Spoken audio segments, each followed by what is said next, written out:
بسم اللہ الرحمن الرحیم الحمد للہ رب العالمین والصلاة والسلام علی سید الانبیاء والمرسلین وعلی آلہ وصحبہ اجمعین اما بعد۔ محترم سامعین و ناظرین، السلام علیکم ورحمۃ اللہ تعالی وبرکاتہ۔ رمضان ٹرانسمیشن میں جو خاص پروگرام المرجان میڈیا پر آپ حضرات کے لیے جو نشر کیا جاتا ہے وہ ہے پیغام قرآن، خلاصہ قرآن۔ آج پیغام قرآن میں ہمارا 5واں پارہ ہے، ہم 5ویں پارے کا مختصر خلاصہ دیکھیں گے۔ دیکھیے 5واں پارہ شروع ہوتا ہے والمحصنات من النساء الا ما ملکت ایمانکم۔ شروع میں اللہ تعالیٰ نے یہ بات بیان فرمائی کہ منکوحہ عورت، یعنی جو عورت شادی شدہ ہو، کسی مرد کے نکاح میں ہو، اس سے نکاح کرنا حرام ہے۔ دیکھا کہ چوتھے پارے کے آخر میں بھی ان عورتوں کا ذکر تھا جن سے نکاح کرنا حرام ہے، جیسے مائیں، بہنیں، بیٹیاں، خالائیں، بہت سارے عورتوں کا تذکرہ ہوا۔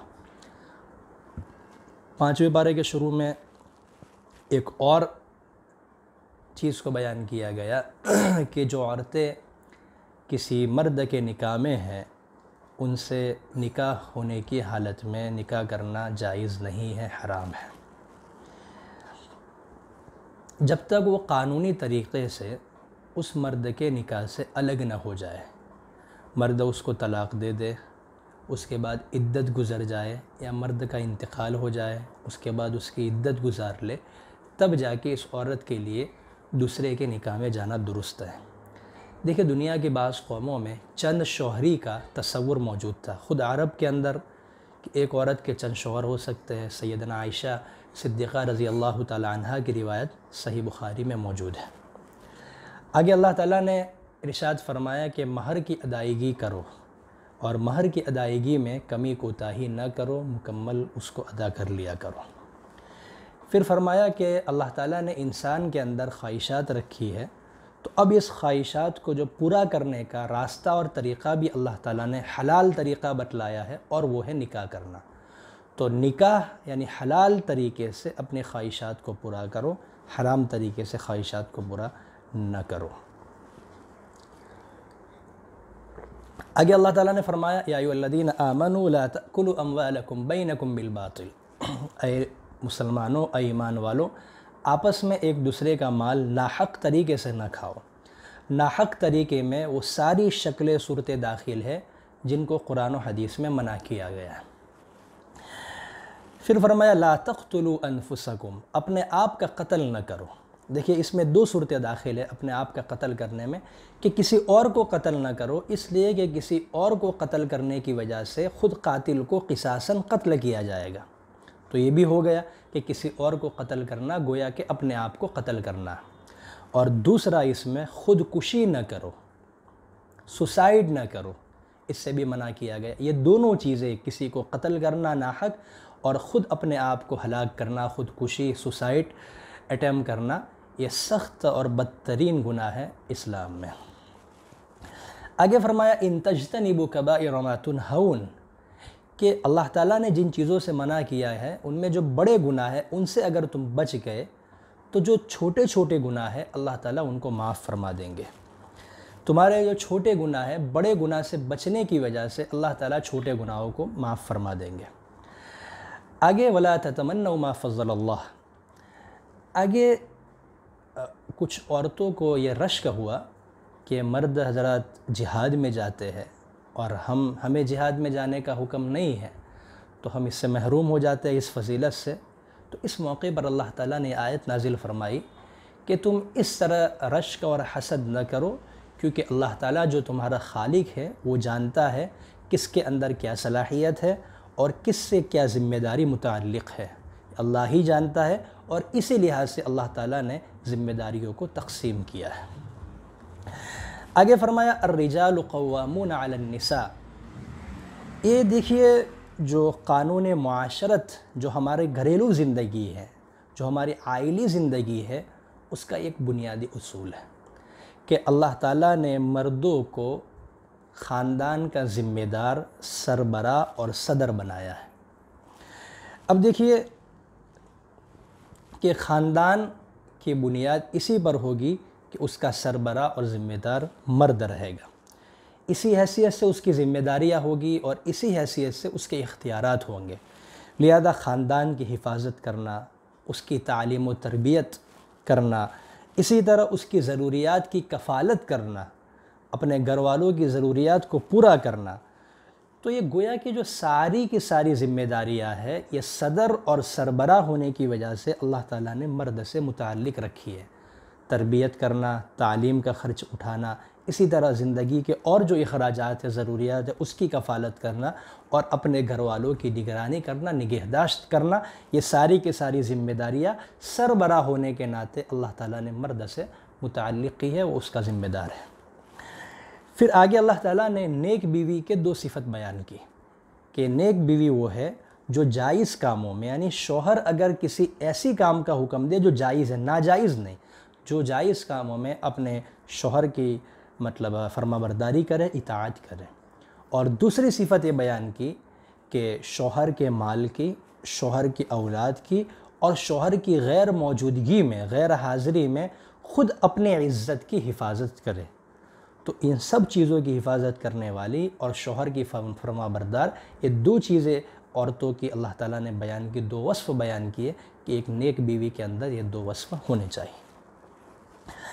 پھر آگے فرمایا کہ اگر بیوی واقعی طور پر نافرمان ہے، شوہر کا حکم نہیں مانتی، بات نہیں مانتی، انتہائی درجے کی نافرمان ہے، ناشیزہ ہے، تو پھر یہ نہیں کہا کہ آپ سیدھا اور ڈائریکٹ طلاق دے دو۔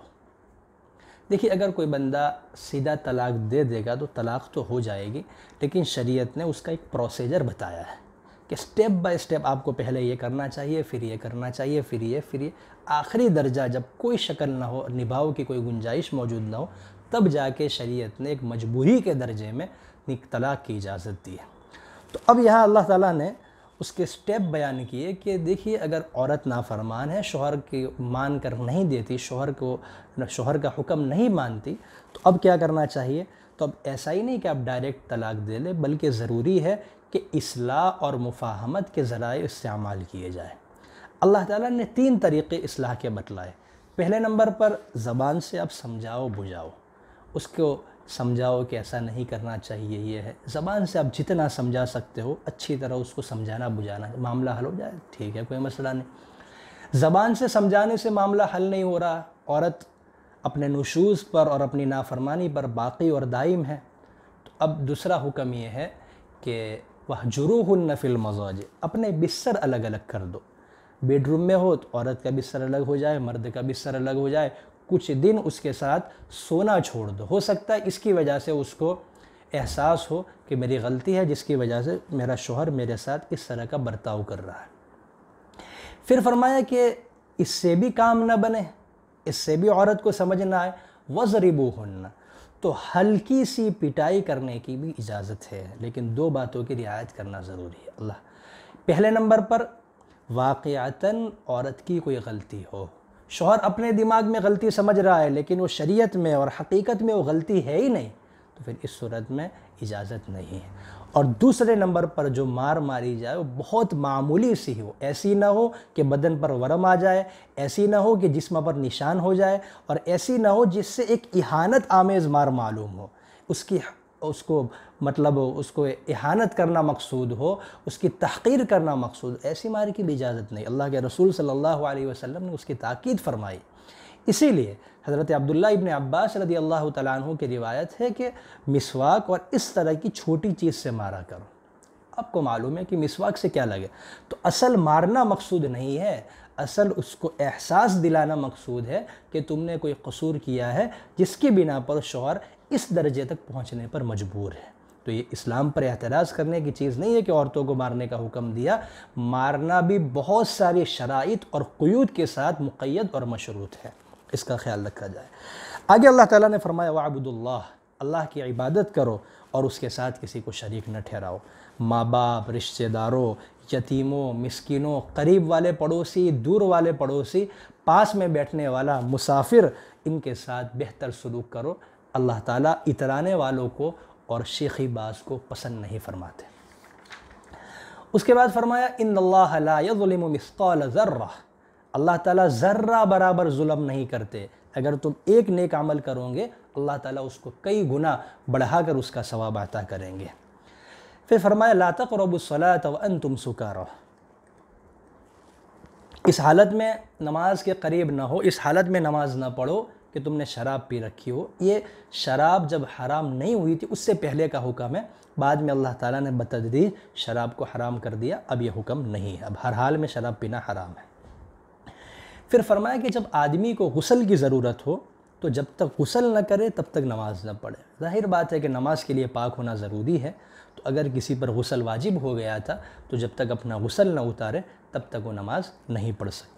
پھر فرمایا کہ اگر کوئی شخص بیماری کی وجہ سے پانی کا استعمال نہیں کر سکتا، بیمار ہے، زخم لگے ہوئے کہ پانی کا استعمال اس کے لیے نقصان دہ ہے، مضر ہے، یا ٹھنڈا پانی ہے، گرم پانی کا کوئی انتظام نہیں، اگر اس کو استعمال کرے گا تو بیماری کے بڑھ جانے کا یا بیمار ہونے کا اندیشہ ہے۔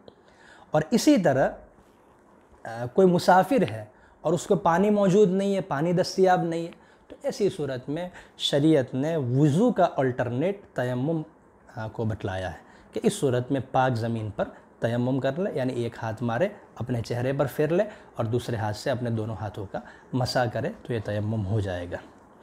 آگے اللہ تعالیٰ نے یہود کی ایک برائی کو بیان کیا۔ ان کی برائی یہ ہے کہ وہ اللہ کے کلام میں، اللہ کی کتاب جو تورات تھی ان کے لیے، اس میں تغیر و تبدل کرتے ہیں، تحریف کرتے ہیں، دو طرح کی مطلب تبدیلی کرتے، ایک تو لفظی تبدیلی ہے اور ایک معنوی تبدیلی ہے۔ لفظی تبدیلی کا مطلب یہ ہے کہ وہاں کوئی اور لفظ تھا، اب اس کو بدل کر اپنا منشا کے مطابق جس سے اپنا فائدہ نکلتا ہو وہ لفظ وہاں فٹ کر دیا۔ دوسرا طریقہ کہ لفظ تو وہاں باقی رکھا، اس کو جو اللہ تعالیٰ کا کلام تھا اس کو باقی رکھا، لیکن اس کی تفسیر اپنے من مانی کے اعتبار سے کی۔ تو دو طرح کی تحریف وہ کرتے تھے، لفظ بدل دیتے تھے یا لفظ تو باقی رکھتے تھے لیکن اس کا معنی اپنے فائدے کے مطابق اس کو کر لیتے تھے۔ تو یہ یہود کی بہت بری عادت بیان کی اللہ تعالیٰ نے۔ آگے فرمایا ان اللہ لا یغفر ان یشرک بہ ویغفر ما دون ذلک لمن یشاء، کہ اللہ تعالیٰ شرک کو کبھی معاف نہیں کرتے، اور شرک کے علاوہ جتنے بھی گناہ ہیں اگر اللہ چاہے تو معاف کر دے۔ اس سے پتہ چلا کہ شرک ایک ناقابل عفو گناہ ہے، ایسا گناہ ہے جس کی اللہ کے یہاں کوئی معافی نہیں ہے، اس کا بدلہ آخرت میں ضرور ملے گا۔ پھر فرمایا ان اللہ یأمرکم ان تؤدوا الامانات الی اہلہا، اللہ تعالیٰ تمہیں حکم دیتے ہیں کہ تم امانتوں کو اس کے اہل تک پہنچا دو، امانتوں کو امانت والوں کے حوالے کر دو۔ دیکھیں مفسرین نے لکھا ہے کہ یہ آیت پورے دین اور پورے شریعت کو شامل ہے، یہ آیت بہت اہم ہے، عظیم الشان ہے، اور پورے دین کو اور پورے شریعت کو یہ شامل ہے۔ امانت کی ادائیگی میں تمام واجبات کی ادائیگی شامل ہے۔ اب دیکھیے مالی، چاہے وہ مالی حقوق ہو، غیر مالی ہو، اس کا تعلق اللہ کے ساتھ ہو، اس کا تعلق بندے کے ساتھ ہو، اس کا تعلق دوست سے ہو، دشمن سے ہو، مسلمانوں سے ہے، غیر مسلموں سے ہو، حتیٰ کہ حیوانات اور جانور تک اس میں شامل ہے اور داخل ہے۔ یعنی ہر ایک بندے کا جو حق ہے اس کی امانت ہے یا اس کے حوالے کر دینا چاہیے، یہ اللہ تعالیٰ کا حکم ہے۔ پھر آگے فرمایا یا ایھا الذین آمنوا اطیعوا اللہ واطیعوا الرسول، اے ایمان والو اللہ اور اس کے رسول کی اطاعت کرو، اور تم نے اللہ اور اس کے رسول کی اطاعت کی فاولئک مع الذین انعم اللہ علیہم من النبیین والصدیقین والشہداء، تو اللہ تعالیٰ تمہارا حشر، اللہ تعالیٰ خوشخبری بشارت سنا رہے، خوشخبری دے رہے، تو تمہارا حشر انبیاء، صدیقین اور شہداء اور نیک لوگوں کے ساتھ ہوگا اگر تم اللہ اور اس کے رسول کی اطاعت کرتے ہو۔ آگے اللہ تعالیٰ نے جہاد اور اس میں منافقین کا جو رویہ تھا، منافقین باہر سے اپنے آپ کو مسلمان ظاہر کرتے تھے، اندر سے ان کے اندر کفر بھرا ہوا تھا، ان کو منافقین کہتے تھے۔ تو مدینہ منورہ میں ان کی ایک بڑی تعداد تھی، تو جہاد کے موقع پر ان کا کیا رویہ تھا، ان کے کیا احوال تھے، ان کو اللہ تعالیٰ نے تفصیل سے آیات میں بیان کیا ہے۔ پھر فرمایا اینما تکونوا یدرککم الموت ولو کنتم فی بروج مشیدہ، تم جہاں کہیں بھی ہو موت تمہیں جا پکڑے گی، موت تمہیں آ پکڑے گی، اگرچہ تم مضبوط قلعوں میں بند ہو جاؤ۔ دیکھیے منافقین جو ہے ان کو موت کا خوف کھایا جاتا رہتا تھا، کھاتا رہتا تھا، اس لیے وہ جہاد میں جانے سے گھبراتے تھے، پیچھے ہٹتے تھے اور عین موقع پر کچھ نہ کچھ بہانہ کر کے واپس چلے آتے تھے۔ اللہ تعالیٰ نے فرمایا کہ تم چاہے میدان جنگ میں ہو، چاہے تم مضبوط قلعوں میں ہو، موت کا جب وقت آئے گا تو تمہیں پکڑ کر رہے گی، اس سے کوئی چھٹکارا اور اس سے کوئی مخلص نہیں۔ پھر فرمایا وَإِذَا حُيِّيتُم بِتَحِيَّةٍ فَحَيُّوا بِأَحْسَنَ مِنْهَا أَوْ رُدُّوهَا، جب تمہیں کوئی سلام کرے تو تم اس کا جواب اس سے بہتر طریقے سے دو یا کم از کم اسی الفاظ سے اس کا جواب دو۔ یعنی اگر کوئی سلام کرتا ہے تو چاہیے کہ سلام بہتر، کسی نے السلام علیکم کہا، جواب میں السلام علیکم ورحمۃ اللہ، کسی نے السلام علیکم ورحمۃ اللہ کہا، جواب میں السلام علیکم ورحمۃ اللہ وبرکاتہ کہہ دیا۔ تو جو بھی کوئی سلام کرے اس کا جواب بہتر طریقے سے دینا چاہیے یا کم از کم انہی الفاظ میں اس کا جواب دے دیں۔ آگے فرمائے اللہ لا الہ الا ہو، اللہ کی ذات وہ ہے جو تنہا ہے، اس کے ساتھ کوئی شریک نہیں۔ پھر فرمایا اللہ تعالیٰ قیامت کے دن ضرور بھی ضرور تمہیں جمع اور اکٹھا کرے گا، یعنی قیامت کے دن سب انسانوں کو جمع کیا جائے گا اور وہاں اللہ کی بارگاہ میں اللہ کے حضور ان کا حساب و کتاب ہوگا۔ پھر فرماتے ہیں وَدُّوا لَوْ تَكْفُرُونَ، اللہ تعالیٰ نے کافروں کی ایک حالت بیان کی، ان کی ایک خاصیت بیان کی کہ وہ چاہتے ہیں کہ تم بھی ان کے جیسے کفر اختیار کر لو۔ دیکھیے کافرانہ جو تہذیب ہوتی ہے ان کی ہمیشہ ایک خواہش رہتی ہے کہ مسلمان بھی ان کی طرح کفر اختیار کر لے۔ جیسے ہمارے ہندوستان کے حالات دیکھ لیجئے، یا دھرم پریورتن کے نعرے آئے دن لگائے جاتے ہیں۔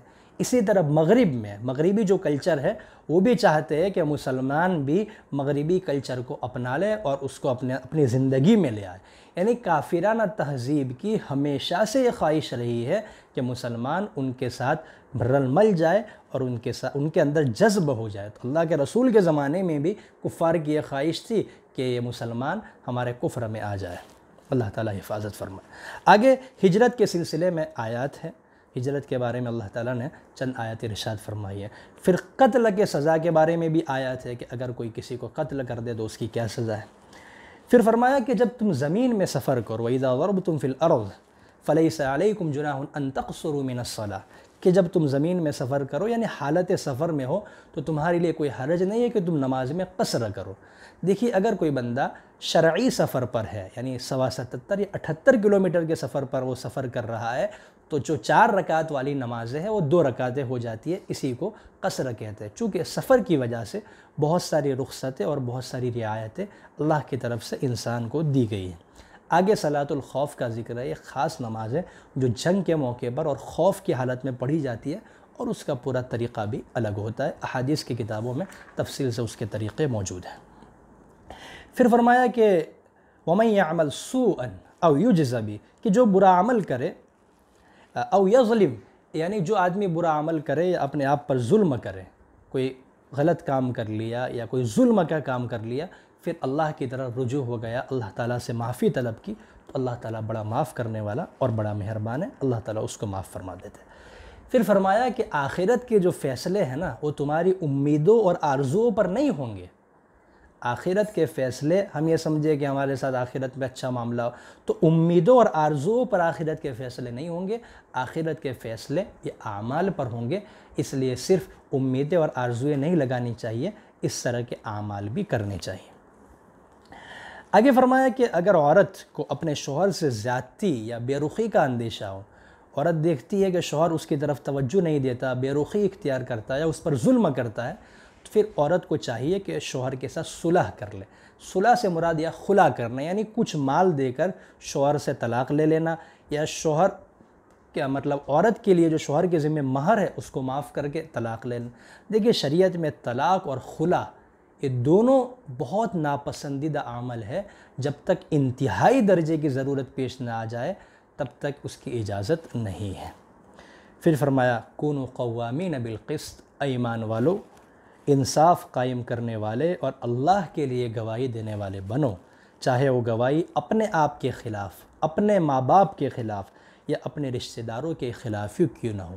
چاہے جس کے خلاف تم گواہی دے رہے ہو وہ امیر ہو یا غریب ہو، یعنی گواہی صرف اور صرف اللہ کے لیے دینی ہے، اس میں کسی طرح کی رعایت نہیں کرنی، چاہے وہ اپنے رشتہ دار ہو، چاہے وہ مالدار ہو یا غریب ہو، ہر ایک کے لیے جب گواہی دینے کی ضرورت پیش آئے تو حق اور انصاف کے ساتھ گواہی دینی ہے۔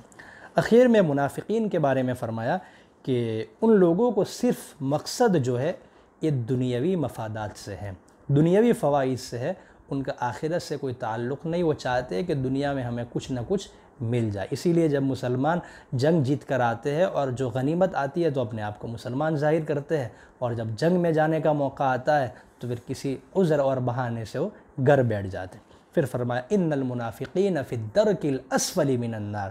اخیر میں اللہ تعالیٰ نے 5ویں پارے کے اخیر میں فرمایا کہ منافقین جہنم کے سب سے نچلے طبقے میں ہوں گے۔